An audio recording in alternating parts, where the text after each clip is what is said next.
आज मैं आकांक्षा गुरु बहन आप लोगों को श्री वाल्मीकि रामायण का अयोध्या कांड का 92वां सर्ग सुनाती हूँ, जिसमें भरत का भारद्वाज मुनि से जाने की आज्ञा लेते हुए श्री राम के आश्रम पर जाने का मार्ग जानना और मुनि को अपनी माताओं का परिचय देकर वहां से चित्रकूट के लिए सेना सहित प्रस्थान करना है। परिवार सहित भरत इच्छानुसार मुनियों का आतिथ्य ग्रहण करके रात भर आश्रम में ही रहे। फिर सवेरे जाने की आज्ञा लेने के लिए वे महर्षि भरद्वाज के पास गए। पुरुष सिंह भरत को हाथ जोड़े अपने पास से आया देख भरद्वाज जी अग्निहोत्र का कार्य करके उनसे बोले, निष्पाप भरत, क्या हमारे इस आश्रम में तुम्हारी यह रात सुख से बीती है? क्या तुम्हारे साथ आए हुए सब लोग इस आतिथ्य से संतुष्ट हुए? यह बतलाओ। तब भरत ने आश्रम से बाहर निकले हुए उन उत्तम तेजस्वी महर्षि को प्रणाम करके उनसे हाथ जोड़कर कहा, भगवान, मैं संपूर्ण सेना और सवारी के साथ यहाँ सुखपूर्वक रहा हूँ तथा सैनिकों सहित मुझे पूर्ण रूप से तृप्त किया गया है। सेवकों सहित हम सब लोग ग्लानि और संताप से रहित हो उत्तम अन्नपान ग्रहण करके सुंदर गृहों का आश्रय ले बड़े सुख से यहाँ रात भर रहे हैं। भगवान मुनि श्रेष्ठ, अब मैं अपनी इच्छा के अनुसार आपसे आज्ञा लेने आया हूँ और अपने भाई के समीप प्रस्थान कर रहा हूँ। अब मुझे स्नेह पूर्ण दृष्टि से देखिए। धर्मज्ञ मुनीश्वर, बतलाइए, धर्मपरायण महात्मा श्री राम का आश्रम कहाँ है, कितनी दूर है और वहाँ पहुँचने के लिए कौन सा मार्ग है, इसका भी मुझसे स्पष्ट रूप से वर्णन कीजिए। इस प्रकार पूछे जाने पर महातपस्वी महातेजस्वी भरद्वाज मुनि ने भाई के दर्शन की लालसा वाले भरत को इस प्रकार उत्तर दिया, भरत, यहाँ से 2.5 योजन की दूरी पर एक निर्जन वन में चित्रकूट नामक पर्वत है, जहाँ के झरने और वन बड़े ही रमणीय है। उसके उत्तरी किनारे में मंदाकिनी नदी बहती है, जो फूलों से लदे सघन वृक्षों से आच्छादित रहती है। उसके आसपास का वन बड़े ही रमणीय और नाना प्रकार का पुष्पों से सुशोभित है। उस नदी के उस पार चित्रकूट पर्वत है। तात वहां पहुंचकर तुम नदी और पर्वत के बीच श्री राम की पर्णकुटी देखोगे। वे दोनों भाई श्री राम और लक्ष्मण निश्चय ही उसी में निवास करते हैं। सेनापति, तुम यहाँ से हाथी घोड़ों से भरी हुई अपनी सेना लेकर पहले यमुना के दक्षिणी किनारों से जो मार्ग गया है उससे जाओ। आगे जाकर 2 रास्ते मिलेंगे, उनसे जो रास्ता बाएं दबाकर दक्षिण की ओर गया है उसी से सेना को ले जाना। महाभाग, उस मार्ग में चलकर तुम शीघ्र ही श्री रामचंद्र जी का दर्शन पा जाओगे। अब यहाँ से प्रस्थान करना है। यह सुनकर महाराज दशरथ की स्त्रियां जो सवारी पर ही रहने योग्य थी, सवारियों को छोड़कर महर्षि भरद्वाज को प्रणाम करने के लिए उन्हें चारों ओर से घेर कर खड़ी हो गई। उपवास के कारण अत्यंत दुर्बल और दीन हुई देवी कौशल्या जो कांप रही थी, सुमित्रा देवी के साथ अपने दोनों हाथों से भरद्वाज मुनि के पैर पकड़ लिए।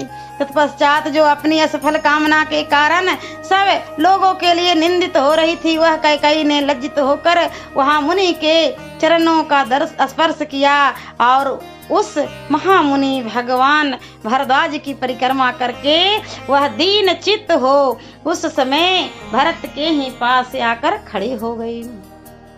तब महामुनि भरद्वाज ने वहां भरत से पूछा, रघुनंदन, तुम इन माताओं का विशेष परिचय क्या है? तुम्हारी इन माताओं का विशेष परिचय क्या है?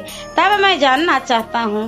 भरद्वाज इस प्रकार पूछने पर बोलने की कला में कुशल धर्मात्मा भरत ने हाथ जोड़कर कहा, भगवान, आप जिन्हें शोक और उपवास के कारण अत्यंत दुर्बल और दुखी देख रहे हैं, जो देवी सी दृष्टि गोचर हो रही हैं, ये मेरे पिता की सबसे बड़ी महारानी कौशल्या हैं। जैसे अदिति ने धाता नामक आदित्य को उत्पन्न किया था, उसी प्रकार इन कौशल्या देवी ने सिंह के समान पराक्रम सूचक गति से चलने वाले पुरुष सिंह श्री राम को जन्म दिया है। इनकी बाईं बाह से सटकर जो उदास मन से खड़ी हैं तथा दुख से यातिर हो रही हैं आभूषण शून्य होने से वन के भीतर झड़े हुए पुष्प वाले कनेर की डाल के समान दिखाई देती हैं। ये महाराज की मंझली रानी देवी सुमित्रा हैं। सतपराक्रमी वीर तथा देवताओं के तुल्य कांतिमान वे दोनों भाई राजकुमार लक्ष्मण और शत्रुघ्न इन्हीं सुमित्रा देवी के पुत्र हैं, और जिनके कारण पुरुष सिंह श्री राम और लक्ष्मण यहाँ से प्राण की संकट की अवस्था यानी वनवास में जा पहुंचे हैं, तथा राजा दशरथ पुत्र वियोग के कष्ट पाकर स्वर्गवासी हुए हैं। जो स्वभाव से ही क्रोध करने वाली, अशिक्षित बुद्धि वाली, गर्विली, अपने आप को सबसे अधिक सुंदरी और भागवती समझने वाली और राज का लोभ रखने वाली, जो सकल सूरत से आर्या होने पर भी वास्तव में अनार्या है, इस कैकेयी को मेरी माता समझिए। यह बड़ी ही क्रूर और पाप पूर्ण विचार रखने वाली है। मैं अपने ऊपर जो महान संकट आया हुआ देख रहा हूँ, इसका मूल कारण यही है।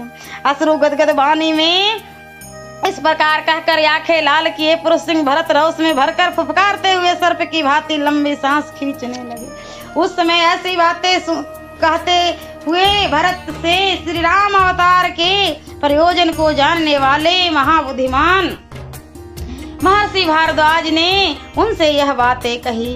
भरत, तुम कैकेयी के प्रति दोष दृष्टि न करो। श्री राम का यह वनवास भविष्य में बड़ा ही सुखद होगा।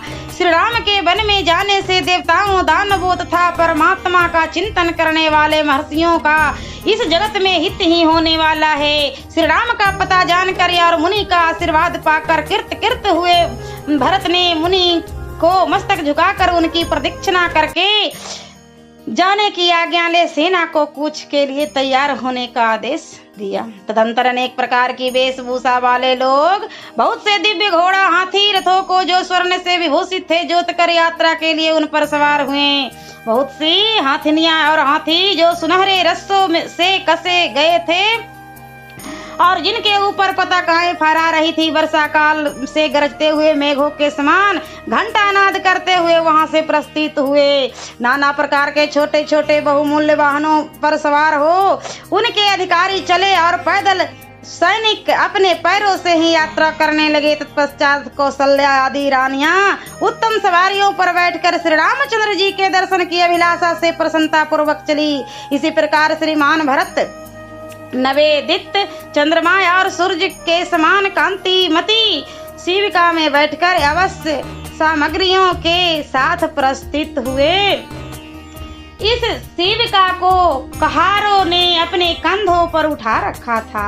हाथी घोड़ों से भरी हुई वह विशाल वाहिनी दक्षिण दिशा को घेर कर उमड़ी हुई महामेघों की घाटा के समान चल पड़ी। गंगा के उस पर्वतों तथा नदियों के निकटवर्ती वनों को जो मृगों और पक्षियों से सेवित थे लांघकर वह आगे बढ़ गई। उन सेना के हाथी और घोड़ों के समुदाय बड़े प्रसन्न थे। जंगल के मृग और पक्षी समूहों को भयभीत करती हुई भरत की वह सेना उस विशाल वन में प्रवेश करके वहां बड़ी शोभा पा रही थी। सियावर रामचंद्र की जय। और मैं अगले वीडियो में अयोध्या कांड का 53वां सर्ग सुनाऊंगी।